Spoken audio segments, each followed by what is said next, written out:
오늘부터 가정예배라는 제목으로 오늘 특강을 하고자 하는데요. 제가 만든 컨텐츠가 아니고 이제 오늘 내용은 대부분 이 책에 기초하고 있습니다. 오늘부터 가정예배라는 책이고요. 작가는 도널드 휘트니라는 분이에요.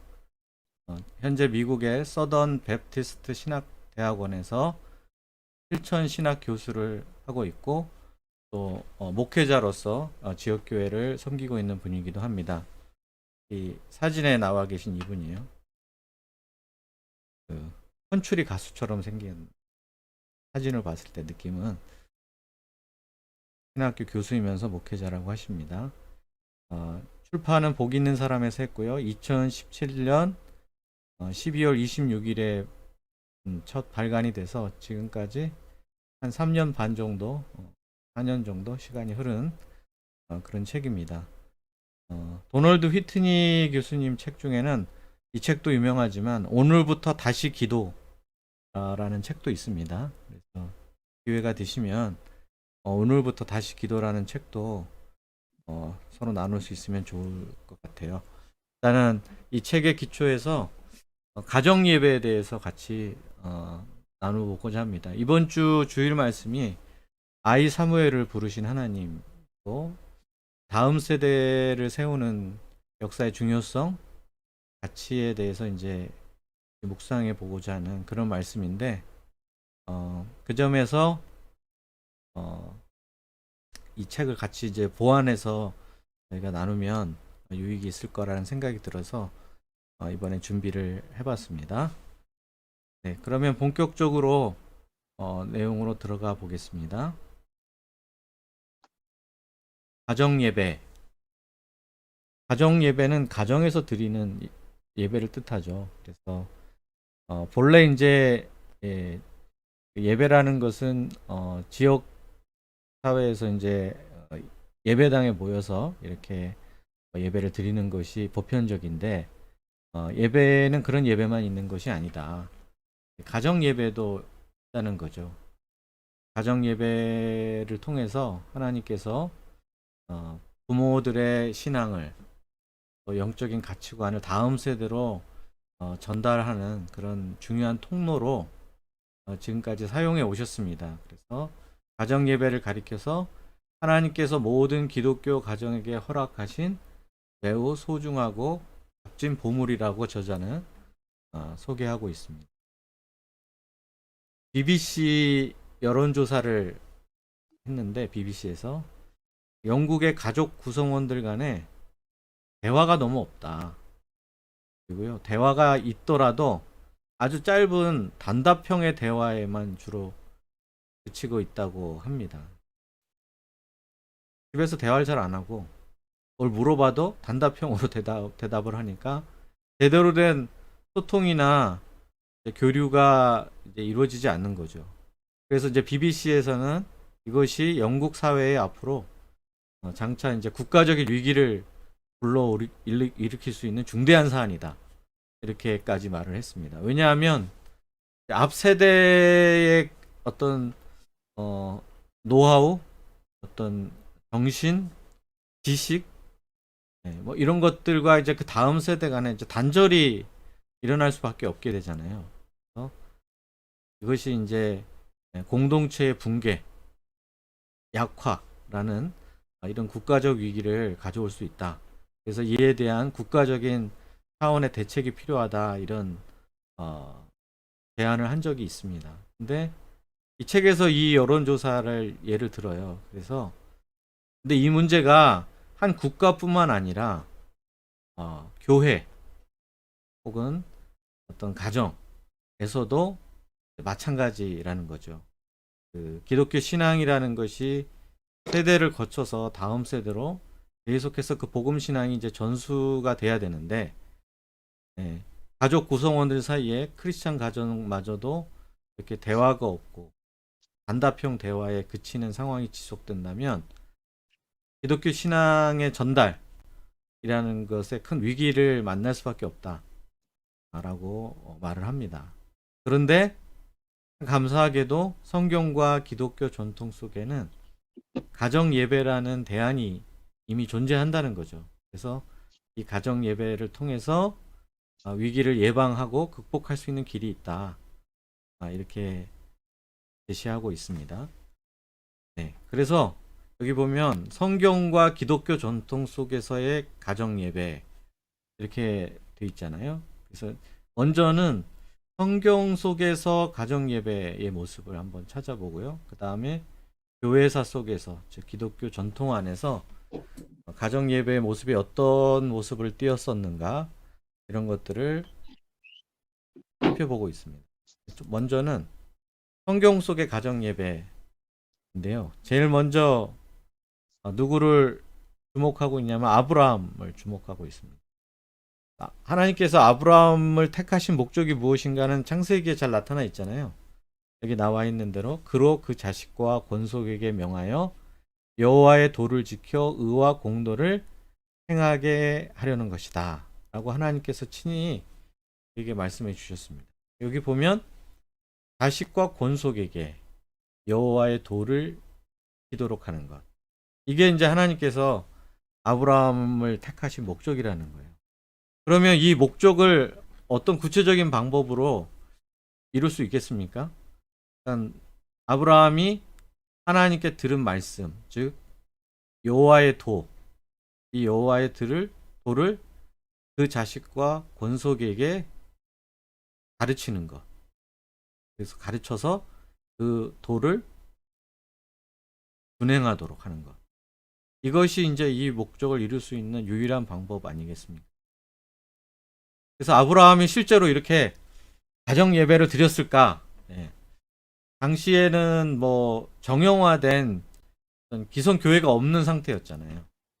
그런 상황에서 아브라함이 드릴 수 있는 예배는 유일하게 가정 예배밖에는 없었을 거예요. 그리고 실제적으로 그 예배를 드렸는가, 가정이 중심이 되어서 증거가 있다라는 거죠. 증거가 바로 창세기 22장에 보면 아브라함과 이삭이 모리아산에 번제를 드리러 이제 올라가는 길에 이삭이 묻잖아요. 먼저 아브라함에게, 아버지, 왜 번제를 드리러 가는데 번제에 쓸 어린 양이 없습니까? 어린 양은 어디 있습니까? 라고 질문을 하잖아요. 그러니까 이것을 보면 이제 뭘 알 수 있다라는 거죠. 이삭이 평소에 아버지 아브라함을 통해서 제사를 어떻게 드려야 되는가, 네. 제사에 관한 모든 법도를 들어서 배우고 알고 있었다는 것을 전제로 하고 있는 것이죠. 그래서 이런 것을 볼 때 평소에 아브라함이 가정에서 가정 예배를 신실하게 드렸었던 것이 틀림없구나 하는 것을 확인해 볼 수 있다는 것입니다. 그 다음에 또 다른 성경 속의 예를 보면 이제 욥을 들거든요. 욥기 1장 5절에 보면 욥이 자식들을 이렇게 불러서 같이 잔치를 벌이고 나서 잔치가 끝날 때마다 아침 일찍 일어나서 자기 몸을 성결하게 한 다음에 하나님께 번제를 드렸다 하는 이런 내용이 나옵니다. 이것을 보면 욥도 가정 예배를 드렸던 사람이다라는 것을 알 수가 있습니다.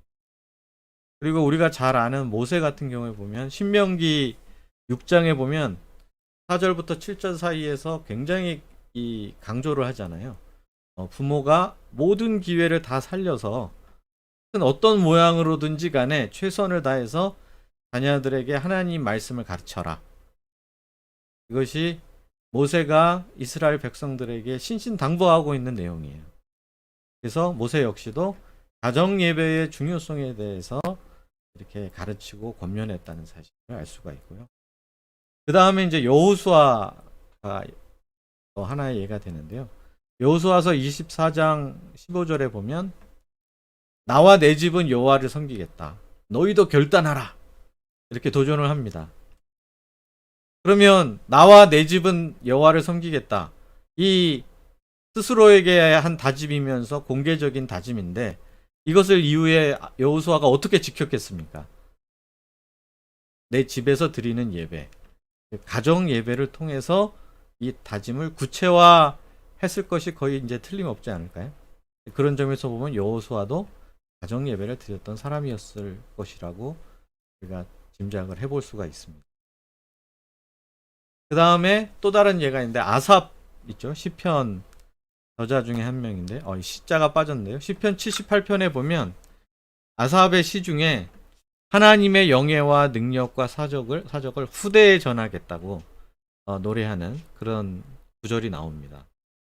그래서 하나님의 영예와 능력과 사적을 어떻게 후대에게 전하겠는가? 역시 가정 예배를 통해서 하나님이 행하신 놀라운 일들을 전달하는 이런 방법을 취하지 않았겠는가 생각해 볼 수 있고요. 또 신약으로 넘어와서 사도 바울 같은 경우에는 에베소서 6장 4절에서 아버지들에게 앞부분에서는 자녀들을 노엽게 하지 말라는 그 말을 하고 곧 이어서 그 뒷부분에서 주의 교훈과 훈계로 자녀들을 양육하라고 권면을 합니다. 그러니까 아버지들이 주의 교훈과 훈계로 자녀들을 양육하는 게 뭐냐? 이게 바로 이제 가정교회잖아요. 가정 예배잖아요. 그래서 바울도 그리스도인 가정에게 특히 아버지들에게 가정 예배를 인도하도록 권면했다는 사실을 알 수가 있습니다. 그리고 베드로 같은 경우에 보면 베드로전서 3장 7절에 보면 남편이 아내를 귀하게 여기지 않으면 너희의 기도가 막힌다 이런 표현이 나와요. 그리고 거기서 이제 왜 그 기도가 막히는 것과 이것이 연관이 돼 있는가 보면 당시에 일반적으로 기독교인 부부 가정을 이룬 부부들이 이렇게 집에서 서로 합심 기도하는 것들이 일반적이었다는 것을 전제로 하고 있는 거죠. 그런데 만약 남편과 아내 사이에 이제 갈등이 있게 되면 그 기도가 이제 막히게 된다. 서로 합심 기도를 하기 어렵게 되지 않느냐. 그래서 기도가 막히지 않게 하기 위해서라도 아내를 귀하게 여겨라. 이런 권면을 하고 있거든요. 이걸 보면 그리스도인 부부의 가정 내에서의 합심 기도가 당연시되고 있었다는 것을 알 수가 있고 이것을 이제 달리 표현하면 가정 예배라고 말할 수가 있는 거죠.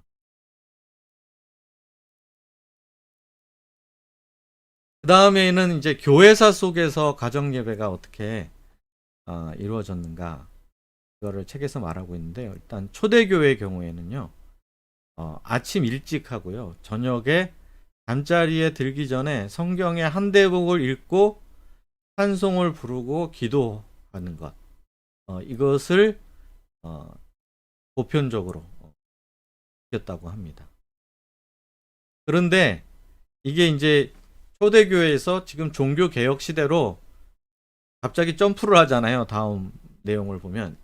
사실 초대교회가 끝나고 중세교회가 시작되면서부터는 이 가정예배 전통이 좀 멈추게 되는 그런 시대가 있었습니다. 왜냐하면 제도화되면서 가정에서 예배 드릴 필요가 없고 제도화된 제도권 교회에 가서 예배는 거기서 드리는 것이다.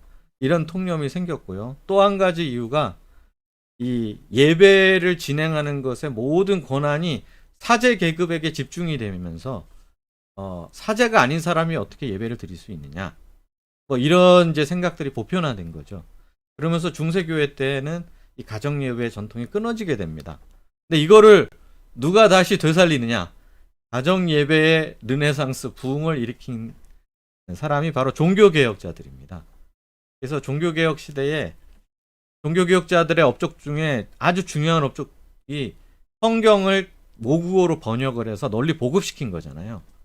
그래서 각 가정으로 이제 성경이 들어오게 됐어요. 이전만 하더라도 성경은 교회에 가야만 읽을 수 있는 것 이렇게 됐는데 이제는 집에서도 읽고 나눌 수 있는 그런 책이 되면서 이때부터 다시 가정 예배가 살아나게 됩니다.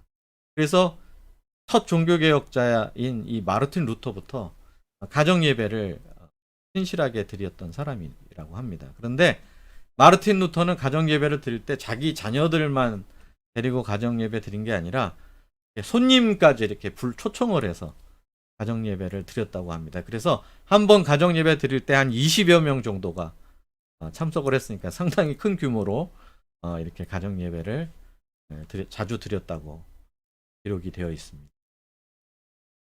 그 다음에는 이제 가정 예배를 또 굉장히 중요하게 여겼던 사람들이 청교도들이에요. 청교도들. 청교도들의 가정 예배에 관한 업적은 뭐냐면 가정 예배 모범이라는 걸 만들었습니다. 청교도들이. 그래서 가정 예배를 드릴 때는 이렇게 드려라. 그 가정 예배 순서는 이렇게 하라. 이런 식의 어떤 스탠다드를 만든 거죠. 근데 이제 이 스탠다드에 따르면 원칙은 하루 2번씩 아침과 저녁에 각각 한 번씩 가정 예배를 드리는 것을 원칙으로 삼았다고 합니다. 청교도 중에 한 사람인 매튜 헨리라는 분이 당신의 집을 작은 교회로 만들어라 라는 이런 말을 남기기도 했다고 합니다. 집이 곧 작은 교회다. 그러니까 교회의 가장 핵심적이고 본질적인 일이 뭐냐면 예배 드리는 일이잖아요. 그러니까 집에서도 예배를 드려야 것이 마땅하다라는 생각이 청교도들 가운데 있었다는 거죠. 또 다른 이제 미국의 청교도 이번엔 조나단 에드워즈 같은 사람 같은 경우에는 식사 시간에 가정 예배를 드렸다고 합니다. 이제 조나단 에드워드의 가정 예배의 특징은 식사 시간에 자녀들에게 나이대에 걸맞는 성경 퀴즈를 냈다고 합니다. 이런 성경 퀴즈를 내고 그거를 이제 생각해 보도록 하면서 가정 예배를 인도했다고 합니다. 그다음에 이제 한국에서 가정 예배. 이거는 이분 책에 없는 내용이에요. 이분 미국 사람이 지은 책인데 거기에는 한국에서의 가정 예배에 대한 내용은 없어서 이건 따로 조사를 해서 보완한 내용인데요. 곽안연이라는 분이 있습니다. 1878년생이고 한국에 오신 선교사예요. 조선 선교사고 본명은 찰스 알렌 클락이라고 하는 분인데요. 이분이 우리나라의 최초의 실천 신학 교수세요. 그러니까 한국에서 만들어진 신학교에서 실천 신학을 처음으로 가르치신 교수님입니다. 이분이 어떤 말을 하신 적이 있냐면 주일학교 있잖아요. 교회의 주일학교는 그 부모의 가르치는 것을 보충하는 것이다 라고 본인이 쓴 책에 이렇게 기록을 했습니다. 그러니까 이 말은 무슨 뜻이겠습니까? 그러니까 그 부모의 가르치는 것을 전제로 하고 있는 거죠. 그 부모가 가르치는데 그것만으로 충분하지 않으니까 주일학교가 필요하다. 이렇게 말하고 있습니다. 그래서 이거를 이제 거꾸로 생각하는 경우가 많은 것 같아요. 그러니까 주일학교 같은 이런 것들이 자녀 교육의 중심이고 부모는 거기에 이제 보충하는 것이다. 보조 역할을 하는 것이다. 라고 생각하기가 쉬운데 이 한국에서 이 신학교 교수를 하셨던 우리 곽양년 선교사님은 반대로 얘기를 하고 있는 거죠. 부모가 가르치는 것을 보충하는 게 주일학교다. 그러니까 결국에는 자녀의 신앙교육은 부모의 책임이라는 거죠. 그리고 교회의 교사들은 그것을 이제 보완하는 그런 역할을 하는 것이다라고 말을 했습니다. 그리고 아주 단순하게 만든 가정예배 순서를 만들어서 안내를 하기도 했다고 합니다. 그리고 이제 1922년도에 만들어진 조선 예수교 장로의 통해 헌법이 있는데요. 이 헌법에 보면 아침과 저녁으로 그러니까 하루에 2번씩 청교도의 전례를 따른 것 같아요. 가정 예배를 드리는 것이 좋겠다 이런 권면을 하고 있습니다. 이제 이건 권면이에요, 권면. 그런데 교회의 직분을 맡은 사람들은 특별히 가정 예배를 반드시 드려야 된다. 적어도 직분자라면 가정 예배는 필수다라고 이렇게 했다고 합니다. 그래서 한국 교회의 이 초창기 역사에서도 가정교회에서 이루어지는 가정 예배를 얼마나 중요하게 생각했는가 하는 것들이 이제 역사적 문헌 속에서 잘 나타나 있습니다. 그러면 이제 가정교회를 구체적으로 어떻게 들어야 되는가? 가정 예배의 가정교회 예배의 기본 요소 세 가지가 있어요. 세 가지. 딱 책에 읽고 기도하고 찬송하라 이렇게 말하고 있습니다. 읽고 기도하고 찬송하라. 단 이외에는 가급적 하지 말라고 합니다. 그러니까 저자의 말은 단순하게 하라는 거예요. 단순하게. 그냥 세 가지, 이 기본 요소 세 가지만 하면 충분하다는 거죠. 읽고 기도하고 찬송하라. 우리 이제 예배당에 와서 드리는 예배는 이외에도 여러 가지 요소가 있잖아요. 신앙 고백도 고백하고 묵도도 하고 뭐 흑송도 하고 광고도 하고 여러 가지 것들이 있는데 가정 예배는 최대한 단순하게 해서 이 세 가지만 하면 된다. 말하고 있어요. 그 중에 각각의 요소를 하나씩 살펴보면요. 일단 읽고에 해당하는 거죠. 성경 읽기. 그래서 이 저자의 권면은 신약에서부터 시작하라. 그리고 그 다음에 점점 구약까지 확대해서 가족과 함께 전체 성경을 통독할 수 있도록. 이렇게 하려면 계획이 좀 필요하겠죠. 뭐부터 시작해서 어떻게 진행하겠다는 계획을 좀 세울 필요가 있을 것 같고요. 자녀가 어린 경우와 좀 자녀가 어느 정도 성장한 다음을 구분해야 된다라고 말하고 있습니다. 자녀가 어릴 때는 가급적인 이야기 위주의 본문을 선택하고 그 본문도 길면 안 되고 짧게 선택을 하는 게 좋다. 그리고 성경도 우리가 읽는 이제 개역 개정판 같은 이런 성경이 아니라 어린이 성경 같은 거 있죠. 쉬운 말로 되어 있는 일상적인 언어로 되어 있는 그런 성경을 택해서 읽는 것도 좋겠다. 뭐 이런 말들이 책에 나옵니다. 그 다음에는 한 번 읽어가지고는 자녀들 같은 경우에는 잘 머릿속에 들어오지 않을 수도 있다. 그렇기 때문에 집중해서 읽되 2번 내지 3번 정도 반복해서 읽는 것도 좋다. 그리고 성경 읽기를 한 후에 퀴즈를 내는 것도 좋다. 아까 그 조나단 에드워드가 이런 퀴즈를 활용해서 가정 예배를 드렸다고 했잖아요. 그러니까 이런 것들이 이제 자녀들 같은 경우에는 이제 계속 관심을 가지고 교의를 집중할 수 있는 그런데 좋은 효과가 있다라는 겁니다. 그래서 이번에 책에 따르면 성경 읽는 것만으로도 가정 예배가 충분하다는 거죠. 그러니까 여기에 더해서 뭔가 짧은 메시지 같은 거를 굳이 할 필요 없다라는 거예요. 그냥 성경만 읽고 또 뭐 궁금한 거 이제 잘 이해 안 되는 부분이 있으면 질문을 받고 대답해주고 그 정도만으로도 가정 예배를 드리기에는 부족하지 않다라고 말하고 있습니다. 그 다음에는 이제 기도. 기도인데 처음에 뭐 대표 기도를 하는 거는 가급적이면 가족들이 돌아가면서 기도를 하면 좋겠다.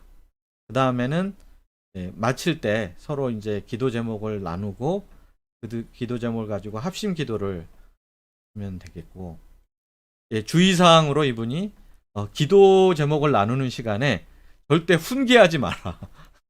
그러니까 기도 제목을 빙자해서 너 이거 기도 안 해? 이거 너 기도해야 되는 거 아니야? 왜 기도 제목으로 안 내? 뭐 이렇게 이제 뭐 압박을 한다든지, 나는 기도하고 있다. 나는 이것을 위해서 기도하고 있단다. 이걸 막 계속 반복해서 얘기를 한다든지, 이렇게 해서 어떤 기도 시간을 활용해서 훈계 시간으로 사실상 이렇게 하는 것은 절대 하지 말고, 기도 제목을 얘기하면 뭐 그 얘기가 어떤 말이든지 간에 잘 들어주고 다 수용하는 그런 태도로 접근하는 게 좋겠다라고 말하고 있고요. 가정 예배 기도는 가급적 환하게 웃으면서 밝은 분위기 가운데 즐겁게 하나님 앞에 나가는 그런 시간이 되도록 유도를 하면 좋겠다. 이런 권면을 하고 있습니다. 그다음에 찬송인데요. 찬송은 인도할 분이 뭘 부를까, 어떤 곡을 부를까 찬송을 정하라 그랬고, 가능하다면 이제 그날 읽은 본문하고 좀 내용상 서로 연결이 되는 찬송이면 더욱 좋다. 이렇게 말하고요. 이제 가족 구성원 숫자대로 미리 찬송가라든지 찬양집 같은 것을 준비해 두었다가 그때 꺼내서 사용하면 좋겠다. 그래서 거기에 이제 이름도 적어놓고 이거 누구 거다. 그래서 이제 애착이 생기잖아요. 내 거라고 딱 해놓으면. 그래서 나의 찬송가, 나의 찬양집, 뭐 이런 것들을 딱 이렇게 각자가 하나씩 가지도록 하면 좋겠다는 거죠. 우리 이제 교회에서 할 때는 공용으로 쓰잖아요. 모두가 다 공유해서 쓰지만 가정에서 할 때는 이렇게 자기의 찬송가를 가지고 있으면 좋겠다는 거고요. 역시 이제 가정 예배 찬송 역시 기쁘고 즐겁게 찬송을 부르는 그런 것이 중요하다고 말하고 있습니다. 그래서 분위기가 너무 이렇게 처지거나 그러지 않고 기쁘게 즐겁게 찬양하는 그런 것들을 유지할 수 있도록 하면은 좋겠다, 이런 권면을 하고 있습니다. 그 다음에 이제 필수는 아닌데 가정 예배를 진행하다가 이런 것도 하면은 좋다, 여력이 되고 시간이 되고 가능하다면 이런 걸로 세 가지를 이제 제시하고 있습니다. 저자가 첫 번째는 교리 교육을 하면 좋다. 그러니까 나이대에 맞게 어떤 신앙의 내용을 관해서 질문을 하고 왜 그런지 생각하게 하면서 풀어서 설명해주는 이런 교리 교육을 같이 진행하면은 참 좋다, 이렇게 말하고 있습니다. 아마 이거는 자녀가 나이가 많이 어리면 어려울 것 같아요. 근데 좀 예를 들면 한 초등학교 고학년부터 이때는 가능할 것 같습니다. 교리 교육을. 그래서 원래 이런 가정에서의 교리 교육을 위에서 나온 게 그게 이제 소요리 문답이라든지 뭐 웨스터민스터 교리 문답 같은 이런 질문과 대답 형식으로 된 교리 문답집이 있잖아요. 이런 것들을 잘 활용하면 가정 예배 때 참 유용하게 쓸 수가 있다는 겁니다. 그 다음에는 성경 암송을 하는 것도 좋다. 그러니까 이미 읽었던 구절 중에서 중요 구절을 뽑아가지고 그걸 이제 암송하게 하는 거죠. 다 같이 암송을 하는 거죠. 그런데 이분 말씀은 한 달에 한 구절만 외워도 좋다, 유익하다 그러시더라고요. 한 달에 한 구절에서 저는 우리하고 스케일이 다르구나. 우리는 막 통째로 막 한 장씩 외우고 그러는데 이분은 그렇게까지 욕심내지 말고 한 달 한 구절이라도 좋으니까 이제 꾸준하게 성경 암송을 병행하면 그것도 좋다. 그 다음에는 이제 독서도 얘기를 해요. 독서. 그래서 이제 경건서적 있잖아요. 좋은 책을 선택을 해가지고 이제 독서가 가정 예배를 대신할 수는 없고 책의 일정 부분을 이렇게 잘라서 가정 예배 시작 전에 뭐 예를 들면 한 페이지 읽고 그 다음에 가정 예배를 시작한다든지 이런 식으로 이제 활용하는 것도 좋은 방안이 될 수 있다, 이렇게 제안을 하고 있습니다. 근데 이 세 가지는 필수 요소는 아니고 부가 요소거든요. 그래서 아까 말한 읽고 기도하고 찬송하라를 하면서 이제 이게 정착이 되다가 여력이 생길 때, 가능할 때 이런 것들을 부가적으로 덧붙여주면 가정 예배가 풍성해질 수 있다, 이렇게 말하고 있습니다. 그 다음에 이제 가정 예배 때의 주의사항에 대해서 얘기하고 있는데요. 첫째, 짧게 하라. 이걸 굉장히 강조하시더라고요, 이 저자분은. 가정 예배가 지루해지면 안 된다. 지루해지지 않도록 해라. 그래서 만약에 가정 예배를 이제 매일 하는 경우다, 그러면 절대 10분을 넘지 않게 하라고 하더라고요. 10분이면 충분하다는 거예요, 매일 하는 경우에. 그래서 아까 읽고 기도하고 찬송하라 했잖아요. 그러니까 정말 성경 본문 읽고 몇 마디 기도하고 뭐 찬송하고 그러면 10분이 금방 될 거예요, 아마. 그래서 짤막짤막하게 하는 게 중요하다, 강조하고 있고요. 그 다음에는 꾸준히 하라. 이거 짧게 하라 하고 꾸준히 하라는 서로 연결된 것 같아요. 짧게 해야 또 꾸준히 하는 게 가능하지 않을까요? 그래서 정해진 시간에 일정하게 계속 가정 예배를 할 수 있도록 최대한 노력을 하라, 그러면서 정해진 시간을 예를 들면 아침에 혹은 뭐 잠자기 직전이라든지 무슨 뭐 다 같이 식사하는 때가 있으면 식사하기 직전이라든지 뭐 이런 식으로 정해진 시간을 두고 꾸준히 하는 게 중요하다. 그 다음에는 융통성을 발휘하라고 했습니다. 그러니까 시간에 대해서 너무 그러니까 예배니까 뭐 언제 해야 된다라는 고정관념에 사로잡히기보다는 가족 모두가 다 모일 수 있는 시간을 잡아라. 그래서 그게 이제 아침이 어려우면 뭐 좀 잠자기 직전 밤늦게 할 수도 있겠죠. 네, 이런 좀 융통성을 발휘하면서 또 아까 읽고 기도하고 찬송하라 이렇게 기본 요소 세 가지 말씀드렸는데 이걸 또 꼭 다 해야 되는 것도 아니다 라고 얘기를 합니다. 저자는. 그러니까 이걸 다 갖추기가 어렵다면 일단 성경 읽기는 이제 기본이니까 성경 읽기는 하되 여기에 이제 기도와 찬송 같은 경우에는 하면 좋은데 필요한데 이제 적절히 사정이 너무 여의치 않으면 기도를 합심 기도를 뺄 수도 있고 찬송을 생략할 수도 있고 이런 것들은 융통성 있게 가져갈 수 있다. 이렇게 저자는 얘기하고 있습니다. 그 다음에 이제 상황에 따른 가정 예배 얘기도 나오고 있는데요. 이제 이런 상황이 생길 수 있겠죠. 가정에서 아버지가 가정 예배를 인도할 마음이 없을 때, 이제 아내는 하고 싶은데 남편이 영 뭐 생각이 없는 거죠. 아무 그럴 의욕도 없고. 그럼 어떻게 해야 되냐? 저자는 그냥 어머니가 인도하라. 아내가 하면 된다. 남편 빼놓고 하기 싫은 사람은 저쪽에 가 계시고 그러면 내가 인도할 테니까 우리 자녀들하고 이제 가정 예배 합시다 하고 그냥 하시라. 이렇게 하다 보면 언젠가 슬그머니 남편이 낄 수도 있다. 그러니까 일단 먼저 시작하라. 반대의 경우도 뭐 생길 수 있죠, 물론. 아빠는 하려고 하는데 엄마가 비협조적일 수도 있겠죠. 그런 경우는 아마 드물 것 같긴 하지만 어쨌든 반대의 경우도 마찬가지일 것 같습니다. 그 다음에는 아버지가 부재할 때, 그러니까 이제 아버지가 부재하다는 것은 뭐 아버지가 출장을 갔거나 뭐 어디 뭐 그럴 수 있잖아요. 아니면은 뭐 매일 뭐 언제 하기로 했는데 이제 뭐 아버지가 너무 늦게 퇴근을 해서 뭐 할 수가 없는 뭐 그런 상황이 됐다거나 이런 부재할 때는 이제 저자의 말은 아들한테 맡겨라.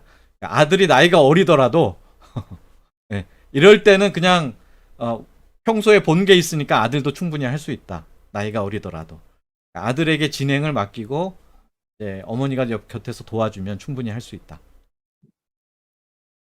그래서 이제 이렇게 하도록 얘기하고 있고요. 자녀가 너무 어릴 때는 어떡하냐? 이게 너무 어려서 집중을 못 하는데 그때는 어떡하냐? 이 두 가지가 동시에 필요하다고 말합니다. 저자는. 훈육과 인내가 다 필요하다. 그러니까 훈육이라는 건 가르쳐야 된다는 거죠. 그러니까 가정 예배 때는 예배에 집중하도록 훈육하고 가르치는데 그래도 막 도망다니고 이제 돌아다니고 이럴 수 있다는 거죠. 그런 면에 대해서는 어느 정도 부모의 인내도 필요하다. 무조건 야단치고 막 쥐잡듯이 해서는 오히려 역효과가 날 수 있으니까 훈육과 인내를 적절히 가져가는 게 필요하다라고 말하고 있습니다. 그 다음에 이제 가정에 따라서는 자녀의 나이 차이가 많이 나는 경우가 있을 수 있잖아요. 한 명은 고등학생이고 한 명은 뭐 유치원생이고 뭐 이럴 수도 있잖아요. 많이 나면. 근데 가정 예배를 이럴 때 어떻게 드려야 되냐? 저자는 분명하게 얘기하더라고요. 섞지 말라고. 이렇게 나이 차가 많이 날 경우에는 섞으면 안 된다. 한 명은 결국에 소외되겠죠. 어느 한쪽에 포커스를 맞추면. 그래서 섞지 말고 만약에 이제 여유가 충분하다면 각각 따로따로 예배를 드릴 수도 있고 가정 예배를. 그렇지 않다면 예를 들면 이번 주는 누구와 하고 뭐 그 다음 주는 누구랑 가정 예배를 한다. 이렇게 번갈아 가면서 주 단위로 뭐 이렇게 가정 예배를 드린다든지 이런 식으로 드리는 편이 좋다. 섞지 말고 나누어 드려라라는 게 이분의 권고입니다. 그리고 이제 집에 자녀가 없을 때, 그러니까 아직 신혼이라서 아직 자녀가 태어나지 않은 경우도 있을 수 있겠고요. 아니면 이제 자녀가 다 출가를 해서 부부만 남은 경우도 있을 수 있잖아요. 근데 그럴 때는 부부끼리 가정 예배를 계속 드리라. 자녀가 없다고 해서 가정 예배가 무의미한 건 아니기 때문에 부부끼리 이 부부의 경건을 위해서 신앙을 위해서도 가정 예배가 필요하기 때문에 이때도 부부끼리 예배를 드리면 된다. 이렇게 상황별 가이드를 제시해주고 있습니다.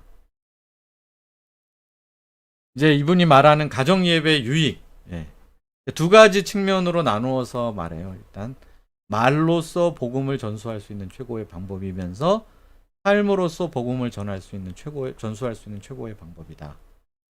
그래서 말로써, 즉 자녀의 삶 속에 매일 복음을 줄 수 있는 최고의 방법이 가정 예배이고, 자녀가 부모를 통해서 꾸준하게 하나님을 배울 수 있는 최고의 방법 역시 가정 예배이고, 그다음에 평소 자녀에게 하나님에 대해서거나 신앙에 대해서 편안하게 질문할 수 있는 기회를 줄 수 있는 최고의 방법이다. 저희 이 말이 되게 와닿더라고요. 이게 자녀들도 성장하면서 질문이 생기고 갈등이 생기고 고민이 생길 때 사실은 가정 예배 같은 자리가 없으면 말할 기회가 없잖아요. 그거를 불쑥 말하기도 되게 예, 좀 서로 민망하고 쑥스러울 수 있고, 그런데 이런 이제 가정 예배를 통해서 자연스럽게 그런 것들이 나누고 이제 소통이 될 수 있는 그런 기회가 될 수 있을 것 같아요. 당신의 신앙의 핵심을 자녀에게 전수할 수 있는 최고의 방법이 가정 예배다. 또 삶으로 복음을 전달한다는 측면에서는 이제 자녀가 부모의 어떤 신앙 모범을 실생활에서 볼 수 있는 최고의 방법이라는 거죠. 여기 보면 지속적이고 긍정적인 신앙 모범이라고 그랬잖아요. 그러니까 이 가정 예배라는 게 아까 꾸준히 하는 게 중요하다고 했잖아요. 그래서 신앙생활이라는 것은 이렇게 항상 신실하게 꾸준하게 흔들리지 말고 하는 게 이게 신앙생활이구나 라는 것 자체가 이 가정 예배를 통해서 전달이 된다는 거죠. 내 형편이나 사정에 따라서 내 마음대로 이랬다 저랬다 하는 것이 아니라 이렇게 지속적이고 긍정적인 그런 신앙의 모습으로 하나님 앞에 꾸준히 나가야 된다는 것이 가정 예배를 통해서 전달이 되는 거고요. 그 다음에는 이제 이 자녀가 훗날 결혼을 하면 자기도 가정을 꾸릴 거 아니에요. 그때 내가 이제 자라면서 가정 예배를 드렸으니까 나도 이제 여기서 가정 예배를 드려야 되겠구나. 그리고 가정 예배를 드릴 때는 이렇게 드리면 되겠구나 하는 것을 이제 알고 그대로 또 실천하게 되잖아요. 그래서 자녀가 아름다운 하우스 처치를 이루게 하는 하나의 방법으로서 가정 예배만한 것이 없다. 이렇게 말하고 있고요. 또 한 가지는 가족들이 이렇게 날마다 같이 할 수 있는, 요즘에 서로 바빠가지고 식사 시간에도 다 모이기 힘들잖아요. 그냥 막 각자 따로 먹잖아요. 한 사람씩 와가지고 뭐 어떻게 살고 있는지 서로 잘 모를 때도 많아요. 아까 BBC 조사처럼 대화가 잘 없고 단편적인 대화만 오갈 경우 참 많은데, 이럴 때 가정 예배를 통해서 날마다 함께 하면서 기도 제목 같은 걸 또 나누다 보면 참 요즘 뭐가 고민이고 어려운 점이 뭔지 각자의 소원이 뭔지를 이렇게 알면서 서로 이렇게 공유할 수 있는 그런 좋은 기회가 될 수 있다는 점에서 가정 예배가 정말 유익하다. 예. 그래서 이 책에 보면 저자의 경험이 나와요. 저자가 이 딸이 있는데 딸하고 이제 계속 가정 예배를 오랫동안 드렸거든요. 근데 그 딸의 졸업식 날 갔어요. 그래서 이제 딸이 졸업생 대표로 뭐 앞에 나와서 뭐 이렇게 발표를 하고 그랬나 봐요. 그리고 나서 졸업식 사회자가 이 자리에 함께 오신 부모님에게 할 말 있으면 하라고 그랬더니 그 딸이 가정 예배 얘기를 했대요. 가정 예배 얘기를 하면서 막 오열을 하면서 내가 부모님으로부터 이 어릴 때부터 가정 예배를 통해서 받게 된 은혜와 복을 얘기하면서 눈물로 감사를 표현하고, 그 아버지한테 이제 이 저자죠. 그한테 와서 품에 팍 포옹을 하고 안겨가지고 너무 감격적이었대요. 그러니까 자기가 이제 사실은 가정 예배 인도하면서 본인도 어려운 점들이 많았대요. 계속 하다 보면 이렇게 뭐 가정 예배를 한다고 해서 자녀들이 과연 얼마나 변화될까, 이게 무슨 효과가 있을까 이런 의심도 들었고, 사실 자기도 피곤해서 이제 그만하고 싶고 쉬고 싶을 때도 많았는데, 그 졸업식 날 그 딸의 오열과 이거를 보면서 내가 정말 잘했구나, 정말 가정 예배 하기를 너무 잘했다, 이런 확신을 갖게 됐다고 합니다. 이런 책도 그래서 쓰게 된 거고요. 그래서 가정 예배의 가장 큰 장애물, 책에 보면 부끄러움과 민망함 이런 걸 예를 들고 있습니다. 안 하다가 하려니까 오늘부터 예배하자 그러면 되게 민망하게 생각하는 분들이 많대요. 부끄럽게 느끼고. 네. 그 자의식 같은 게 드는 거죠. 이제 우리식 표현으로 하자면 가정 예배를 한다고 좀 자의식이 들고 또 이제 두려움도 문제라고 합니다. 두려움은 어떤 두려움이냐면 이러다 흐지부지 할 것 같은 두려움이래요. 그래서 창피를 당할 것 같은 자녀들에게 그러니까 하자고 해놓고선 막상 내가 잘 못 지켜서 아버지로서 체면이 깎이는 뭐 이런 일이 벌어지면 어떡하나. 그러니까 그럴 바에야 차라리 아예 시작하지 않는 편이 낫지 않을까라는 생각들도 많이 한다는 겁니다. 그런데 우리 저자는 결단하라. 그냥 일단 시작하라는 거예요. 그래서 오늘 시작하라. 되죠. 오늘 시작하라. 일단 시작하라. 주어진 책임을 생각하고 결단하고 오늘 시작하라는 겁니다. 그러면 나는 연약하고 부족할지라도 그 결단을 성령께서 도와주셔서 열매 맺게 해주실 것을 믿고 그 믿음으로 결단하고 도전하고 시작하라 말하고 있습니다. 그러면서 한 가지 복음을 기억하라라고 말하고 있습니다. 그러니까 이제 무슨 말이냐면 우리가 이제 가정 예배 통해서 감각이 놓쳐버리기 쉬운 것 중에 하나인데요. 가정 예배 자체가 복음은 아니거든요. 그러니까 가정 예배는 예배죠. 이미 복음을 알고 복음을 영접하고 복음의 은혜를 누리는 사람의 합당한 반응으로서 이제 예배를 드리는 거잖아요. 그래서 가정 예배가 복음은 아니기 때문에 복음의 선포 그리고 이제 복음을 듣고 죄인된 자아를 발견하고 하나님의 은혜를 발견하고 있는 일은 가정 예배 외에 별도로 따로 생각해야 된다는 거죠. 가정 예배를 드리니까 당연히 이 자녀가 복음을 알고 깨닫고 영접할 것이다. 이렇게 생각하면 곤란하다는 겁니다.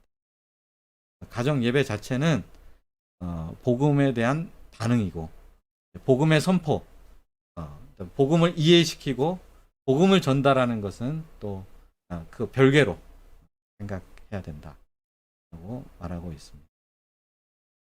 여기까지가 책의 중요한 내용들이고요.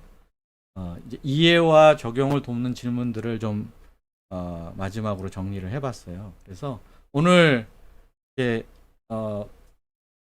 들어오신 목자님들과 이건 같이 나눠야 될 내용이에요. 그래서 이제 과거에 가정 예배를 드렸거나 아니면 현재 가정 예배를 드리고 있다면 우리 목자님들은 어떻게 가정 예배를 드렸거나 혹은 드리고 계신가 이것도 상당히 궁금한 것 같고요. 그 노하우, 어떤 경험담 뭐 이런 것도 나눠보면 좋겠고요. 두 번째는 내가 이제 우리 가정에서 가정 예배를 드렸더니 실제적으로 이런 유익을 체험한 바가 있다.